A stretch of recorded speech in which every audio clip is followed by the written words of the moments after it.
1870-এ কলকাতা একটা municipal market তৈরি করার কথা ওঠে, আর তার জন্য জানবাজার স্ট্রিট আর লিন্সে স্ট্রিটের মাঝে 24 বিঘা 19 কাঠা 3 ছটাক জায়গা অধিগ্রহণ করা হয়।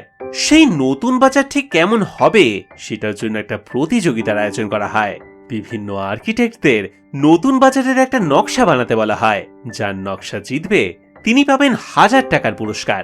সেই প্রতিযোগিতায় 21টা নকশা পাওয়া যায়, যার মধ্যে পুরস্কার জিতে নেয় ইস্ট ইন্ডিয়া রেলওয়ে কোম্পানির আর্কিটেক্ট মিস্টার আর বায়ানের নকশা। বাজার তৈরির খরচ ধরা হয়েছিল 3 লক্ষ টাকা এবং মেসার্স বায়ান এন্ড কোম্পানির সঙ্গে চুক্তি করে সেটা তৈরি করা শুরু হয়। বাজারটা যাতে তাড়াতাড়ি তৈরি হয় তার জন্য 1871 সালে সরকার একটা নতুন আইন নিয়ে আসে, দি অ্যাক্ট 8 অফ 1871।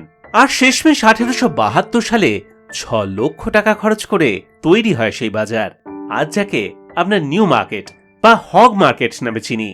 কলকাতার ইতিহাসের এমনই নানান অজানা গল্প জানতে দেখতে থাকুন গল্প হলো সত্যি।